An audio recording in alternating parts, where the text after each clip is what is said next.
नमस्कार दोस्तों, helpful channel में आप सभी का स्वागत है। दोस्तों, आज का टॉपिक है कल 4 जून को देश का रिजल्ट आएगा, बीजेपी वर्सेस इंडिया। कल क्या बीजेपी फिर से देश की सबसे बड़ी पार्टी बन के उभरेगी और मोदी जी तीसरी बार सत्ता प्राप्त करेंगे, देश के प्रधानमंत्री बनेंगे या नहीं? या बीजेपी एक ऐसी पार्टी बन जाएगी आने वाले समय में कि बीजेपी के अलावा देश में कोई विकल्प बचेगा ही नहीं? बीजेपी का भविष्य कैसे रहेगा कल की तरह? तो आज फाइनल वीडियो है इलेक्शन का। फिर अब मैच की वीडियो की आएंगे। वर्ल्ड कप आ रहा है। वर्ल्ड कप तो मैं आपको पहले ही बता दे रहा हूँ, इंडिया वर्ल्ड कप जीतेगी ही नहीं। तो खैर, आज देखते हैं कि बीजेपी देश के लिए सबसे बड़ी पार्टी कल बन के उभरेगी। बीजेपी ही देश का एकमात्र विकल्प ही है रहेगी आने वाले समय में। क्या रहेगा बीजेपी का हाल, और क्या बीजेपी वाकई देश के लिए सबसे सर्वश्रेष्ठ बेस्ट पार्टी है जो है? तो चैनल को सब्सक्राइब जरूर कर दीजिए। चैनल के नीचे रेड बटन है, क्लिक कर दीजिए। बगल में रिंग बेल है, प्रेस कर दीजिए। नई वीडियो अपलोड होने पे होगा तो नोटिफिकेशन के रूप में आपको मिल जाएगा। समस्या है तो मेल कर दीजिएगा nitin549@gmail.com पर। डिस्क्रिप्शन में मेल आईडी है। लोशो क्लासेस स्टार्ट है, वैदिक के लाल किताब, टैरो, पामस्टिक, वास्तु, मैच के प्रिडिक्शन क्लासेस स्टार्ट से नोट्स भी उपलब्ध हैं। चलते हैं टॉपिक की तरफ कि बीजेपी देश की सबसे बड़ी पार्टी कल क्या बन के जीतेगी, क्या होगा। तो आज देखते हैं यहाँ पे कि बीजेपी की कुंडली देखिए दोस्तों। यहाँ पे बीजेपी की कुंडली में अगर हम लोग यहाँ पे देखें तो मिथुन लग्न की कुंडली बनती है, ठीक है। और सेकंड हाउस में कर्क राशि है, थर्ड हाउस में सिंह राशि है, और फोर्थ हाउस में कन्या। इस तरीके से हम लोग देखते हैं। इसका मैंने नौमांश चार्ट, दशमांश चार्ट दोनों बनाया है, ठीक है।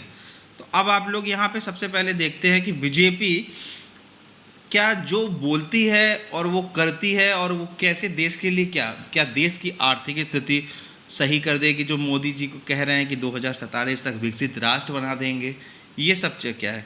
देखिए, जातक का स्वभाव पता करता है उसका लग्न। तो मिथुन लग्न की कुंडली है। तो आप लोग एक बात ये जान लीजिए, जब मिथुन लग्न की कुंडली है और बुध ग्रह उसका लग्न का स्वामी है, ठीक। तो बुध ग्रह आप जानते हो डुअल स्वभाव का नेचर रखता है, मतलब दो तरफा बातें करते हैं। तो आप लोगों ने स्टेटमेंट तो देखा ही होगा बीजेपी का, मुझे कहने की ज़रूरत नहीं है। अब देखिए कि बुध लग्न कहाँ पे बैठा हुआ है। बुध यहाँ पे नवम भाव में कुंभ राशि में केतु के साथ बैठा हुआ है।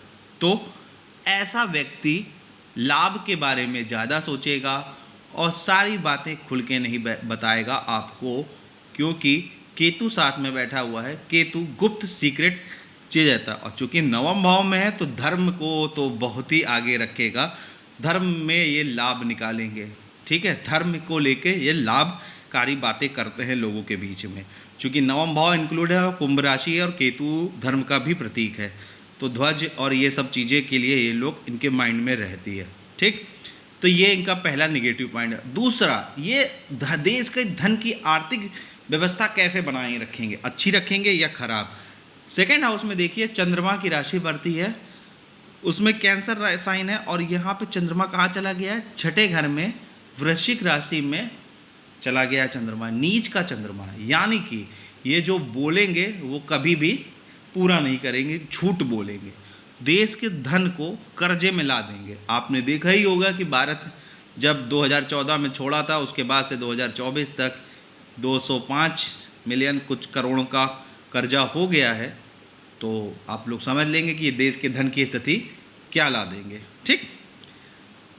तीसरी चीज, शासन कैसे करेंगे, शासन कैसा है इनका, जनता पे क्या प्रभाव डालेंगे।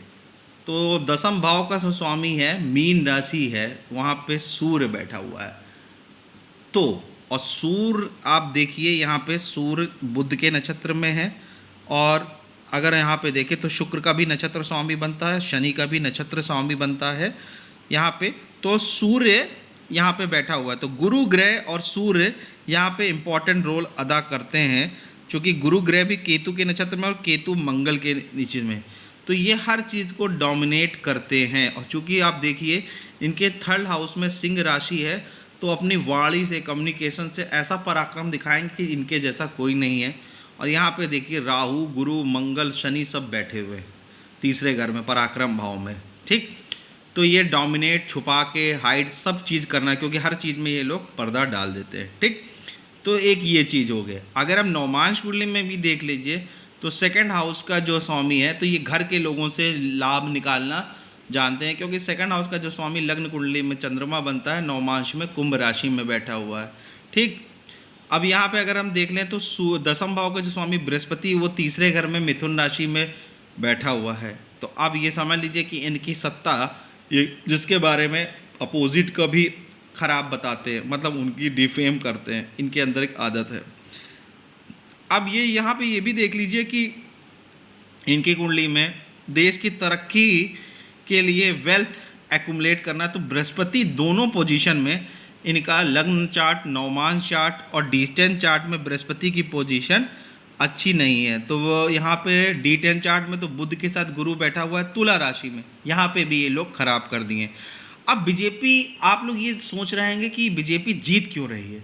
देखिए, भारतवर्ष की आप लोगों को कुंडली देखे होंगे तो भारतवर्ष की कुंडली वृषभ राशि की बनती है, और वृषभ राशि के हिसाब से आप अगर हम देखें तो भारतवर्ष की तीसरे भाव में 2, 3, 4 कर्क राशि पड़ती है, और वहाँ पे कौन कौन से प्लेनेट बैठते हैं, 4 प्लेनेट बैठते हैं शायद, मैंने है तो वो ये देखिए, मैंने पिछले वाले वीडियो बताया था, जो बैठते हैं शुक्र, चंद्र, बुध, शनि और सूर्य बैठते हैं। ठीक है, तो ये 4 प्लेनेट बैठते हैं।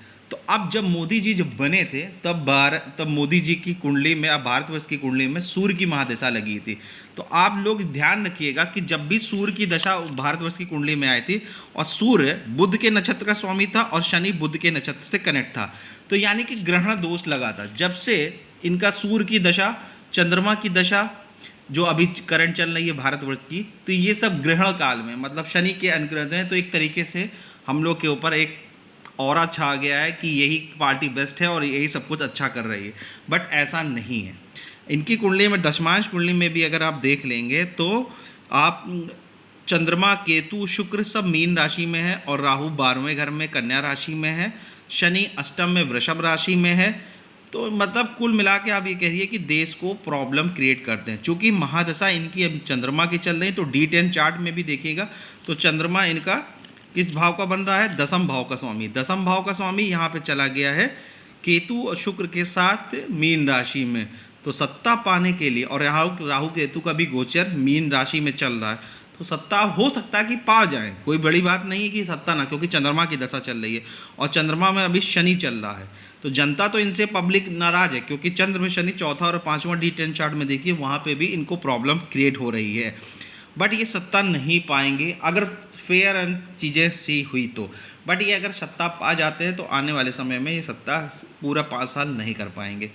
तो अब अगर न्यूमरोलॉजी के हिसाब से भी देखें तो इनके पास 3 नंबर नहीं है, 6 अप्रैल 1980 है, मूलांक 1 और भाग्यांक 6 है।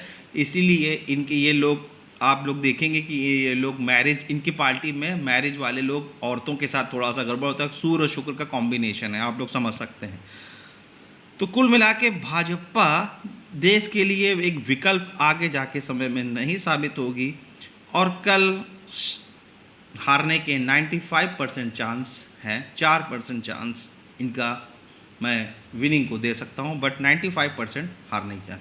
दोस्तों, ये रही मेरी वीडियो। आपको अच्छी लगे तो लाइक करिएगा। धन्यवाद दोस्तों।